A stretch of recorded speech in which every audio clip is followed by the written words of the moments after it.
Dear students, higher mathematics की इस video lecture series में आप सभी का स्वागत है।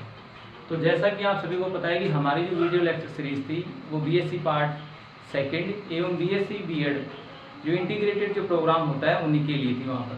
ठीक है, प्रेजेंट में हम यहाँ पर जो यूनिट नंबर 3 है उसके अकॉर्डिंग हम यहाँ पर स्टडी कर रहे थे। यहाँ पर अब हमने जब यूनिट नंबर 3 जब हमारी लगभग कंप्लीट होने वाली है तो हमने शुरुआत में एक बात की थी कि किस तरीके से हम जो होमोजेनियस डिफरेंशियल इक्वेशन है या यूं कहें कि जो चर गुणांकों की समघात अवकल समीकरण है उसको किस तरीके से अचर गुणांकों की समघात या रैखिक अवकल समीकरण में परिवर्तित किया जा सकता है। तो हमने पहले जो शुरुआत में जब किया था हमने डायरेक्ट क्वेश्चन करना स्टार्ट किया था।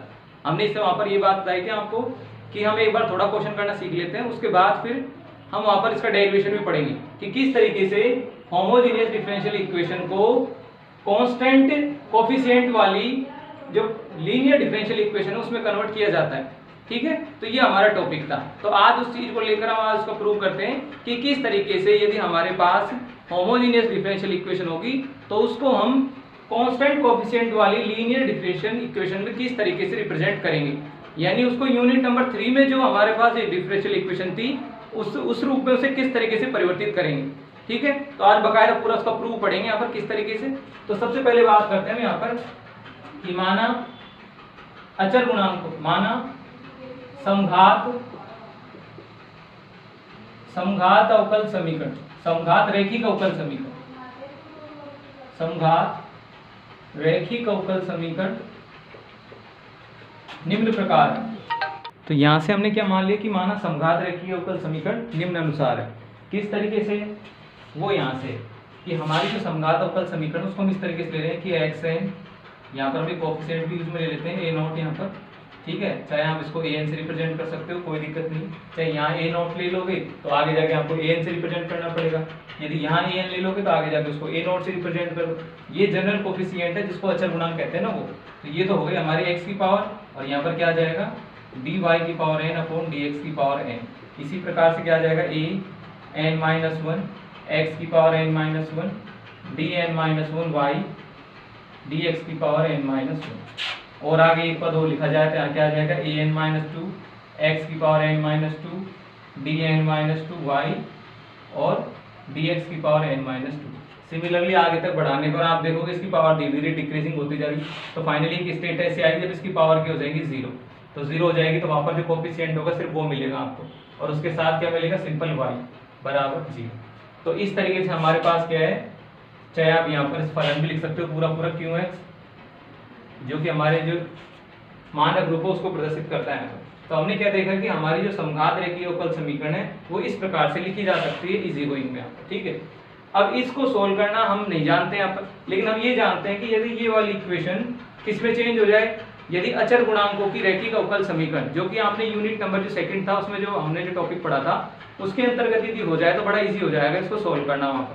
ठीक है, तो उसके लिए हमने क्या किया, सबसे पहले यहाँ पर हम कुछ ऐसी जो जिसको बोलते हैं क्या सब्स्टिट्यूशन यूज में लेते हैं ताकि ये जो चेंज जो ये हमारे पास इक्वेशन ये चेंज किसमें हो जाए, कांस्टेंट जो कोफिशिएंट है उस वाली इक्वेशन में ये चेंज हो जाए। ठीक है, जिसका जो सोल्यूशन है मैं according to unit number second की जो एक्सरसाइज है उस तरीके से फाइंड आउट कर सकते हैं यहाँ पर। तो सबसे पहले बात की जाए सब्स्टिट्यूशन की यहाँ पर। तो माना z equal to log e base x, ये हमारे पास क्या एक सब्स्टिट्यूशन है। ठीक है, यहाँ पर x को यदि मैं अकेला करूँ तो x किस तरीके से आ जाएगा e की पावर z। तो हमें यहाँ पर कि जहां जहां हमारे पास यदि x होगा तो उसको मैं रिप्लेस कर सकता हूँ e की पावर z से।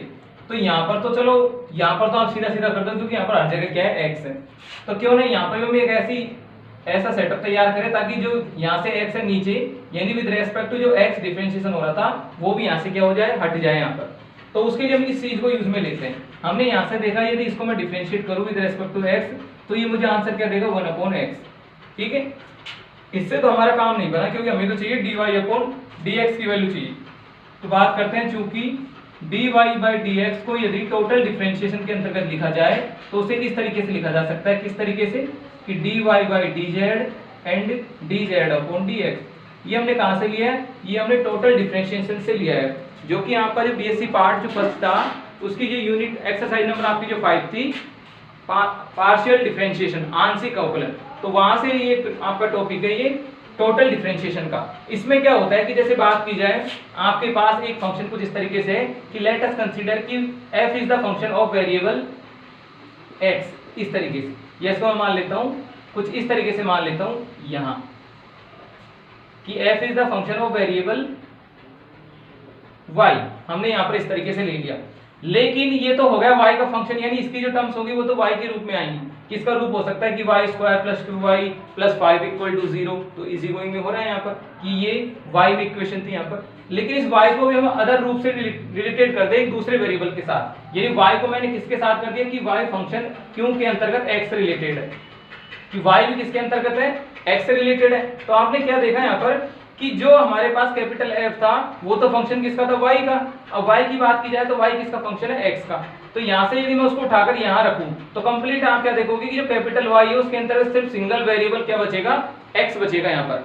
यानी ये डायरेक्ट ना होकर इनडायरेक्ट वे में जो कैपिटल F था वो डायरेक्ट किसका फंक्शन था, वो स्मॉल x का फंक्शन था यहाँ पर। तो हम इस चीज को फाइंड आउट करना चाहते हैं, यानी किस चीज को फाइंड आउट करना चाहते हैं कि मैं कैपिटल X का with respect to x differentiation चाहता हूं, टोटल डिफरेंशिएशन। तो उसे कैसे कैलकुलेट करते हैं कि आपके पास जो है उसको आप उसी के सापेक्ष कर दो जिसके लिए आपको चाहिए। तो मुझे f का किसके लिए चाहिए, x के लिए, तो मैंने x के लिए फाइंड आउट कर लिया, ठीक है, बराबर, ठीक है। आगे आपने क्या देखा यहाँ पर, यदि ऐसा हो जाएगा तो मैं तो जो कैपिटल F है उसका तो सिर्फ वेरिएबल y के रेस्पेक्ट में ही यहाँ पर कर पाऊंगा, क्योंकि इससे ज्यादा कुछ कर ही नहीं पाऊंगा, क्योंकि इस वाली इक्वेशन में सिर्फ वेरिएबल y है, ठीक है। तो मैं तो इसका क्या करूंगा, विद रेस्पेक्ट टू y ही करूंगा। तो मैंने क्या किया, df अपॉन dy किया कि इसका तो सिर्फ क्या y के रेस्पेक्ट में हो सकता है, तो y के रेस्पेक्ट में किया। लेकिन आपने क्या देखा, लेकिन y का x के रेस्पेक्ट में फिर से हो सकता है, तो y का जब x के रेस्पेक्ट में किया तो dy से dy आप हटा सकते हो। हटाने के बाद आप क्या देखोगे कि f का विद रेस्पेक्ट टू जो x है वो आपको रिजल्ट मिलेगा। ये आपको चाहिए था, यहाँ पर आपको जो रिजल्ट चाहिए था वो भी यही चाहिए था कि किस तरीके से हम कैपिटल F को x से रिलेटेड कर सकें। अब हमारे पास जो जो चीजें इसमें रखने योग्य है उन चीजों को रख लेंगे और हमारा क्या आ जाएगा, आंसर आ जाएगा कि कैपिटल F का विद रेस्पेक्ट टू x आ जाएगा, ठीक है। तो इस प्रकार का जब हमारे पास कोई भी किसी भी समीकरण में एक वेरिएबल तो आपको दे रखा है और वो वेरिएबल किसी अनदर वेरिएबल से कनेक्टेड है या किसी फंक्शन के द्वारा रिलेटेड है, तो उस कंडीशन में हम क्या कर सकते हैं, उसकी वैल्यू फाइंड आउट कर सकते हैं इस तरीके से टोटल डिफरेंशिएशन के द्वारा, ठीक है। तो वो जो हमने तरीका यहाँ पर जो हमारे पास बीएससी पार्ट फर्स्ट में जो आपकी जो 5th एक्सरसाइज थी पार्शियल डिफरेंशिएशन, उसके अंतर्गत जो चीज दी गई थी उसको यूज में लेते हुए हम यहाँ पर उस चीज को कर रहे हैं।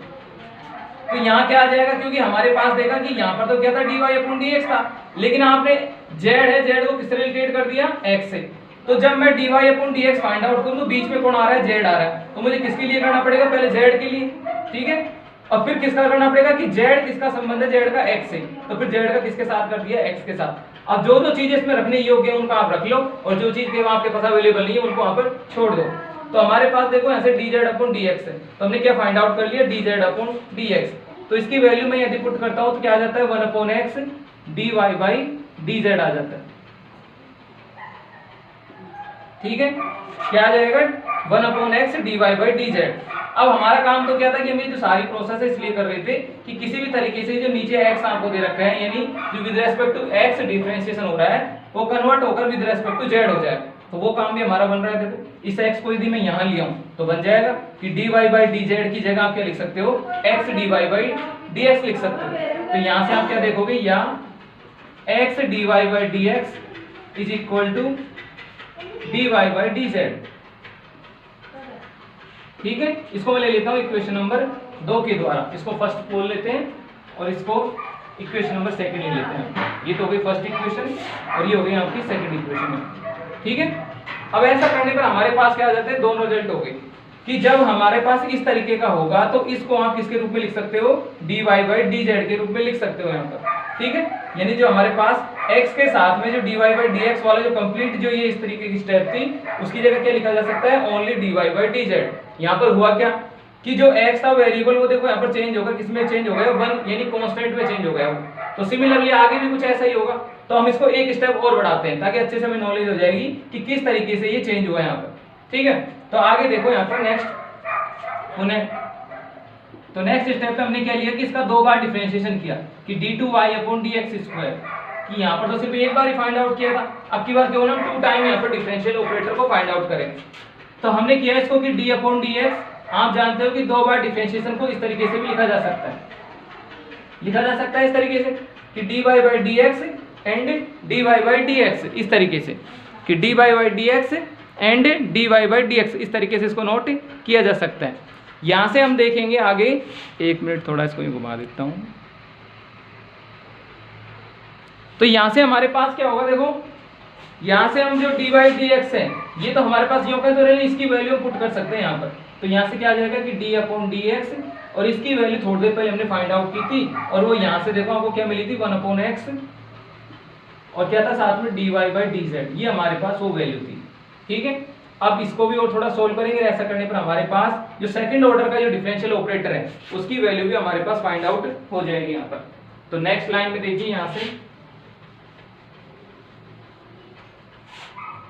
सेकंड लाइन में आपको क्या मिलेगा, इधर देखो थोड़ा, यहाँ से हमारे पास हो जाएगा, यहाँ से देखो, यहाँ से हमारे पास 2 स्टेप है, एक तो ये वाली है, एक ये वाली है। तो यहाँ पर u डॉट v वाला जो रूल होता है वो हम यहाँ पर अप्लाई कर रहे हैं। सबसे पहले मैंने क्या किया, यहाँ पर कि पहले वाले को छोड़ दिया, यानी किसको छोड़ दिया, 1 अपॉन एक्स को। और जब इसका करूंगा तो इसका इतनी आसानी से नहीं हो सकता, क्योंकि ये जो आपके पास दिखाई दे रहा है dy अपॉन डी एक्स, इसमें तो z की टर्म्स थी ओनली, कि y तथा z के मध्य एक रिलेशन था, तभी तो यहाँ पर हो पाया ये dy अपॉन डी जेड। तो इसका तो आप ज्यादा से ज्यादा z के रेस्पेक्ट में कर सकते हो, लेकिन हमें पता है कि जहां पर भी z आएगा तो z का किसके सापेक्ष हो सकता है, x के सापेक्ष, क्योंकि z किससे रिलेटेड है, x से। तो उसके अकॉर्डिंग यहाँ पर इसको कैसे लिख सकते हैं कि हमने 1 अपॉन एक्स तो बाहर ले लिया। अब यहाँ से देखा जाए तो हमें किसके लिए करना है, d अपॉन डी एक्स, किसका करना है, dy अपॉन डी जेड का करना है। तो इसको करेंगे नेक्स्ट स्टेप में। आगे देखा, अब की बार किसको छोड़ देंगे कि dy बाई डी जेड को छोड़ दिया, तो किसका करना पड़ेगा, 1 अपॉन एक्स का, और 1 अपॉन एक्स का कितना हो जाएगा, माइनस का 1 अपॉन एक्स स्क्वायर, इस तरीके से कितना ही आएगा ना, 1 अपॉन एक्स का, 1 अपॉन एक्स था ना हमारे पास यहाँ पर देखो। तो 1 अपॉन एक्स का यदि मैं डिफरेंशिएशन करूँ तो डिफरेंशिएशन करूंगा तो क्या आ जाएगा, माइनस का 1 अपॉन एक्स स्क्वायर, एक पावर और बढ़ जाएगी यहाँ पर, क्योंकि क्या होता है 1 अपॉन एक्स को लिखा जाता है x की पावर -1, इसको डिफरेंशिएशन में -1 आगे आ जाता है, और यहाँ पे 1 - 1 इक्वल टू माइनस का 1 अपॉन एक्स स्क्वायर, वही आ गया ना। तो हमारे पास क्या आ जाएगा कि dy upon D Z minus का 1 अपॉन एक्स स्क्वायर। ठीक है, अब यहाँ से हम क्या करेंगे, यहाँ से सभी की वैल्यू फिल करेंगे। यहाँ पर सबसे पहले बात की जाए 1 अपॉन एक्स, अब आ गया d अपॉन डी एक्स यहाँ पर। अब इसको देखो, तो जो d अपॉन डी एक्स है वो सबसे पहले इसके ऊपर वर्क करेगा, और यहाँ पर कौन सा वेरिएबल है, z। तो सबसे पहले हम क्या फाइंड आउट करेंगे, हम फाइंड आउट करेंगे dy बाई डी जेड का होल स्क्वायर, कि एक बार तो पहले से हो रहा था ये, और जब हमने अगेन इसका with respect to z differentiation किया तो ये किस में कन्वर्ट हो गया, d2y upon D Z square में। अब बात आती है कि z का करने की, तो z का करेंगे तो z का कितना हो जाएगा, dz अपॉन dx। तो इस तरीके से हमने जो ये वाली स्टेप थी इसका with respect to x differentiation find out कर लिया। ये बिल्कुल इसी तरीके से जैसे यहाँ पर था, बिल्कुल इसी तरीके से देखो ये वाला जो लिया था ना यहाँ पर हमने, ये रिजल्ट सिमिलरली उसी तरीके से बिल्कुल, कि सबसे पहले जो भी हमारे पास फंक्शन होगा उसके विद रेस्पेक्ट टू z करो, फिर उसका किसके लिए करो, x के लिए। तो वही काम यहाँ किया है। अब इसका एक बार पहले से हो रहा था, इसका आंसर इसमें ऑर्डर कितना आ गया, सेकंड ऑर्डर का आ गया। ठीक है, आगे बढ़ाए यहाँ से, तो यहाँ से कितना आ गया कि माइनस का 1 upon x square and dy by D Z. यहाँ से देखिए, यहाँ से देखिए आगे क्या मिलेगा आपको, हमने इनमें से इसकी वैल्यू रखी dz अपॉन dx की, और dz अपॉन dx की वैल्यू यहाँ से देखिए कितनी आई थी, dz अपॉन dx की वैल्यू आई थी 1 अपॉन x। तो 1 upon x and 1 upon x दोनों मिलकर कितने हो गए, 1 अपॉन x स्क्वायर, और उसको मैंने कहाँ ले लिया, दोनों से बाहर ले लिया, तो यहाँ तो क्या बचा, d2y अपॉन dz स्क्वायर, और यहाँ से कितना आ गया, माइनस का dy बाई dz, इस तरीके से। ठीक है, अब जो x स्क्वायर था उसको यहाँ ले जाओ, तो x square d2y upon dx square is equal to, यहाँ से क्या आ गया हमारे पास कि एक डिफरेंशियल ऑपरेटर यहाँ है, एक डिफरेंशियल ऑपरेटर यहाँ है, तो क्यों ना दोनों का आप इस तरीके से लिखो d माइनस 1, कि किसको कॉमन ले लिया, d को कॉमन ले लिया, तो y रिमेन रहा, तो y को यहाँ दोनों को एक साथ दोनों के ऊपर ऑपरेट कर दिया, वही बात है पहले की तरह। अब आपने क्या समझा यहाँ से कि जब हमारे पास ओनली dy बाई dx था तो उसके लिए जो s यहाँ से लेकर आए तो उसको किस तरीके से लिख पाए, चाहे इसको यहाँ लिखवा थोड़ा ताकि आपको अच्छे समझ में आ जाएगा। यहाँ पर इंप्लाइज दैट कि हमने इसको कैसे लिखा, x dy बाई जो हमारे पास dx था उसको कैसे लिखा, ओनली dy में, यानी जब एक बार डिफरेंशियल ऑपरेटर होता है तो उसको ओनली सिंगल dy के रूप में, यानी जो इतना पद था x d अपॉन dx उसको किस में कन्वर्ट कर लिया, d में, किसकी हेल्प से, इस substitution z equal to log e base x की हेल्प से। ठीक है, अब बात आती है कि सेकंड ऑर्डर वाले की। तो सेकंड ऑर्डर में क्या हो गया, देखो 2 स्टेप बढ़ गई कि d तो था ही, d के साथ कौन सा आ गया, d-1। तो इसी तरीके से जिसको और आगे बढ़ाया जाए, यहाँ पर मैंने लिख लिया इसको 3 नंबर, ये हो गए यहाँ पर 2 नंबर। इसी प्रकार यानी सिमिलरली यदि देखा जाए यहाँ पर, तो यहाँ से यदि मैं 3 ऑर्डर का फाइंड आउट करूं, यानी क्या फाइंड आउट करूं, x³ d2y/dx²। तो इन दैट कंडीशन ये क्या हो जाएगा, क्यूब क्योंकि 3 टाइम फाइंड आउट कर रहे हैं ना यहाँ पर, तो यहाँ पर क्यूब आएगा। तो इन दैट कंडीशन आपको क्या मिलेगा यहाँ पर कि ये जो वैल्यू किस तरीके से कन्वर्ट हो जाएगी इसके अकॉर्डिंग। तो क्या आ जाएगा d-1 और एक स्टेप और बढ़ जाएगी d-2, और साथ में क्या आ जाएगा y हो गया आपका 4 नंबर। तो यहाँ पर हो क्या रहा है, यहाँ पर कि जितनी हमारे पास ऑर्डर होती है उसी तरीके से हमको उतने स्टेप मिलते हैं। बस आपको ये ध्यान रखना है कि जो अंतिम स्टेप आएगी वो इसकी पावर से 1 कम आएगी यहाँ पर। तो यहाँ 3 था तो हमने क्या लिखा, d-0, d-1 एंड d-2। आई वो जितने पावर है उतने यहाँ पर d आ रहे हैं, बस इतना सा फर्क है कि हम उसको लिख पा रहे हैं d-1, d-2 इस तरीके से। ठीक है, तो ऐसे यदि हमारे पास n टाइम चाहिए होगा तो देखो सारी स्टेप हमारे पास यहाँ पर है, n टाइम वाला ये रहा, n-1 टाइम ये वाला ये रहा, और बाकी के इस तरीके से रही। तो इन सभी का मान ज्ञात करके 2 3 4 की तरीके से इसी तरीके से यदि ज्ञात करता रहूं वहां पर, तो फाइनली मैं क्या ज्ञात कर पाऊंगा, इन सभी की वैल्यू यहाँ पर फाइंड आउट कर पाऊंगा। तो उन सभी को उठाकर मैं कहाँ रख दूंगा, समीकरण 1 में यहाँ पर। ठीक है, तो एक बार आप यहाँ तक देखिए, फिर हम इसको और आगे बढ़ाते हैं थोड़ा।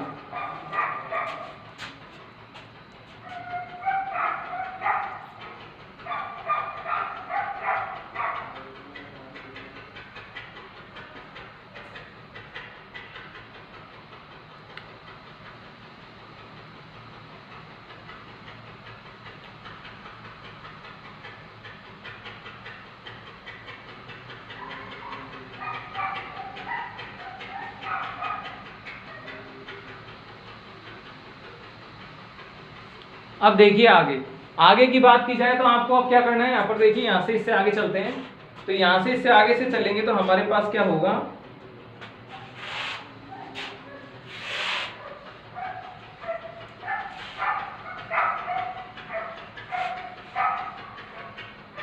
गलत मिटा दिए यहाँ पर।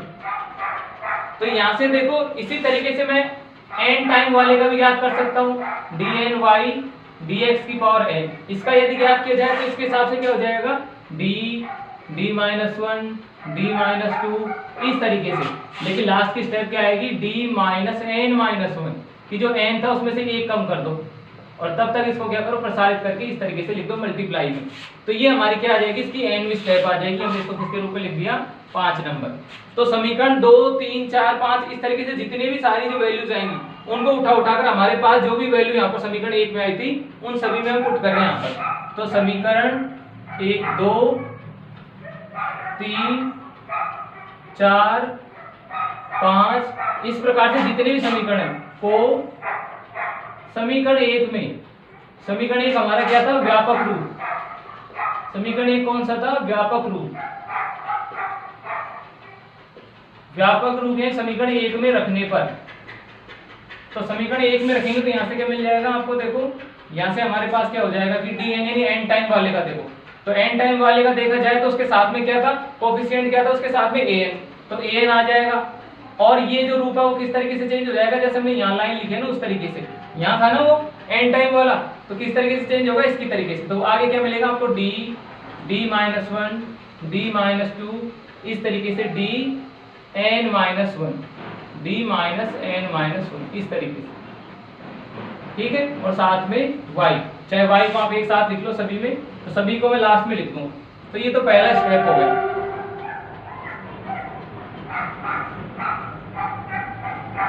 आगे एक दूसरे में चले यहाँ पर, तो दूसरे वाले में क्या हो जाएगा, an-1 आ जाएगा, वहां पर दूसरा कोफिशिएंट आ जाएगा।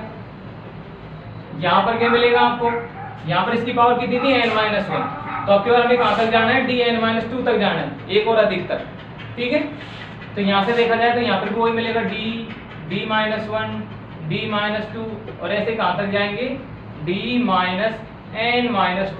क्योंकि अब की बार हमारे पास जो डिफरेंशियल ऑपरेटर की जो पावर थी वो मैक्सिमम कितनी थी, n-1। तो n-1 वाले के लिए कहां तक जाएंगे, n-2 तक जाएंगे यहाँ पर। और आगे चलते हैं।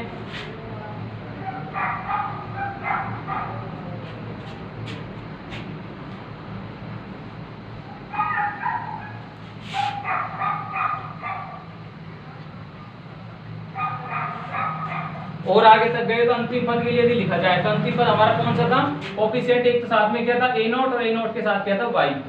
ठीक है, तो सभी को हमने इस तरीके से ले लिया। ये सभी के ऊपर जो y था मैंने सभी में से बाहर लेकर उसको कहाँ लगा दिया, ब्रैकेट से बाहर, कि जैसे मैं सभी के ऊपर दोबारा फिर से इसको अप्लाई करूंगा तो वो उसी प्रकार से अप्लाई होगा जैसे वो पहले था।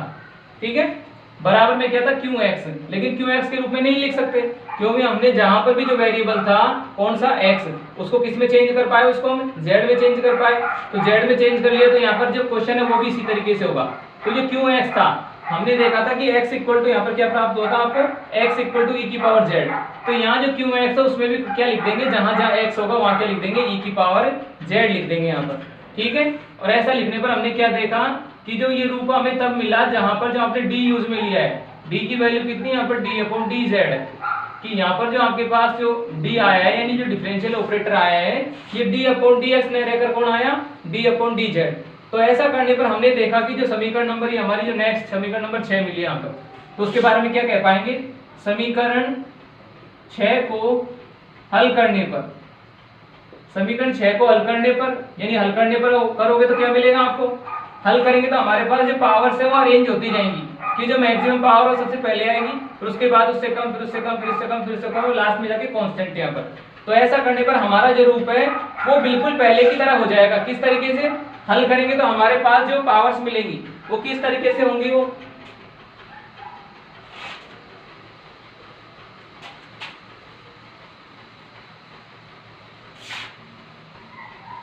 अब ऐसा करेंगे तो हमारे पास जो पावर्स होगी वो कैसे मिलेंगे आपको, यहाँ पर वो मिलेंगे हमारे पास सबसे पहले आ जाएगा आपका कोफिशिएंट an के साथ क्या आ जाएगी यहाँ पर कि इसकी जो पावर्स होगी वो, यानी जो भी आप देखना चाहोगे यहाँ पर उस तरीके से। तो यहाँ से इन सभी को अरेंज करने पर सबसे पहले मैक्सिमम पावर मिलेगी d की पावर a, फिर बाकी सभी में से कोफिशिएंट के साथ वो बढ़ती हुई चली जाएंगी, यानी लास्ट में जाके आपको क्या मिलेगा, सिर्फ कोफिशिएंट यहाँ पर। अब यहाँ पर हम उसको अरेंज इसलिए नहीं कर पा रहे यहाँ पर, वरना लिख तो देते हैं यहाँ पर, लेकिन अरेंज इसलिए नहीं कर पा रहे क्योंकि जो an है वो सभी के साथ कार्य करेगा, an-1 जितनी भी n-1 है तो उससे कम उन सभी के ऊपर कार्य करेगा, और वैसे ही सभी के साथ जो गुणांक होंगे वो सभी के साथ लग रहे हैं। अगर मैं इनको यहाँ पर इस जनरल फॉर्म में यदि मैं इनको अरेंज करता हूँ तो मेरे पास इन कोफिशिएंट की यानी जो गुणांक यहाँ पर लगे हैं ये an-1 इस तरीके से इतनी बड़ी श्रृंखला हो जाएगी कि उनको मैं यहाँ पर नहीं लिख पाऊंगा। तो हम तो सीधा बात करें तो ऐसा करने पर हमें जो रूप मिलेगा वो कौन सा मिलेगा कि हमारे पास एक फंक्शन ऐसा आ जाएगा जिसमें जो सारी टर्म्स हैं वो कौन सी बचेंगी, सिर्फ d की, और साथ में क्या जाएगा बाहर उन सभी के ऊपर जो डिपेंडेंट वेरिएबल है y वो वर्क करेगा, और इधर को क्या आ जाएगा साइड में e की पावर z के रूप में कह सकते हो, या आप क्या कह सकते हो फंक्शन ऑफ वेरिएबल z, जहां जो हमने d यूज में लिया है, जहां जो हमने d यूज में लिया उस d की वैल्यू क्या होगी, d अपॉन dz। तो ऐसा करने पर हमारा जो रूप था समीकरण नंबर 6 वो इस तरीके से लिख पाएंगे यहाँ पर। अब ये जो समीकरण नंबर 7 ये हमारा किसका मानक रूप है, ये हमारा समीकरण नंबर 7 अचर गुणांकों की रैखिक अवकल समीकरण का मानक रूप है, जो कि आपने यूनिट नंबर 2 में पढ़ा था, वही रूप है ये यहाँ पर। तो यहाँ से क्या कहेंगे इसको, समीकरण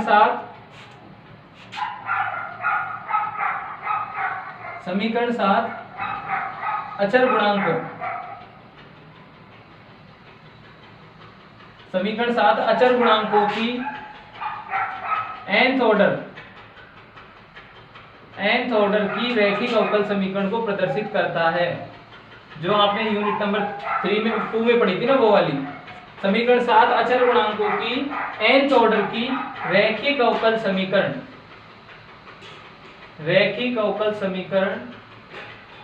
को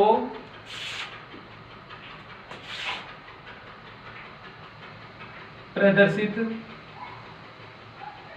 करता है। हमने जो रिजल्ट यूज में लिया है वो क्या हो जाएगा, समीकरण 7 जो हमने यूनिट नंबर 2 में जो मेथड पढ़ा था, यानी जो अचर गुणांकों की जो nth ऑर्डर की जो रैखिक अवकल समीकरण थी उसके बिल्कुल इक्विवेलेंस है। यही हो गई बिल्कुल जो कहते हैं, बस वेरिएबल चेंज हो गया। वहां वेरिएबल इंडिपेंडेंट वेरिएबल x हुआ करता था, यहाँ इंडिपेंडेंट वेरिएबल कौन हो गया, z। ठीक है, बाकी सब चीजें यथावत है।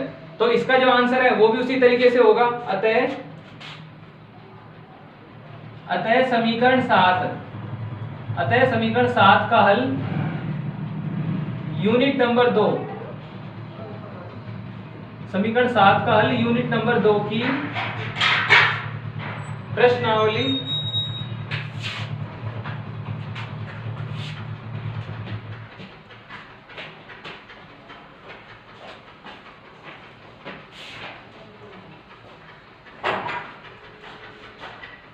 अतः समीकरण 7 का हल यूनिट नंबर 2 में वर्णित विधि द्वारा हल किया जा सकता है।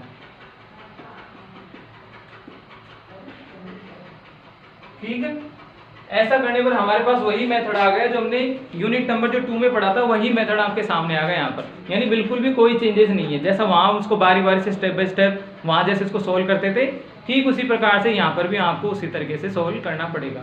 तो ये हमारा डेरिवेशन था किसका, जो हमने पढ़ा था ना कि चर गुणांकों की जो रैखिक अवकल समीकरण थी उनको किस तरीके से अचर गुणांकों की में परिवर्तित किया जाता है।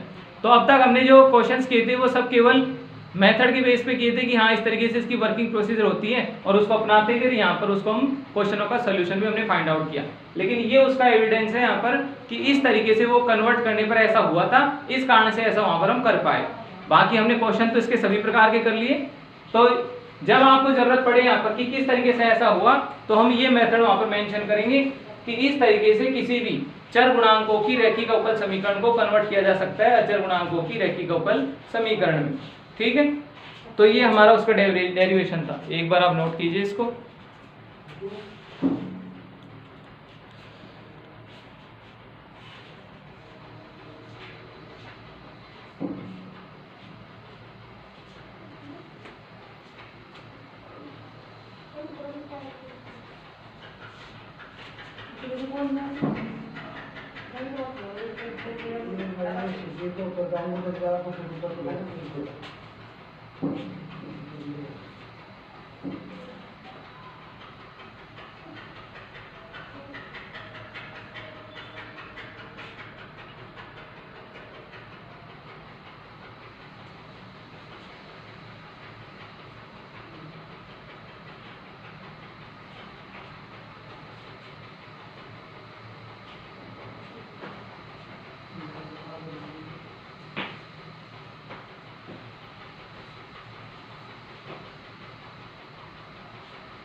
ठीक है, तो आज के लिए इतना ही। नेक्स्ट वीडियो में भी नेक्स्ट पॉइंट को लेकर चर्चा करेंगे।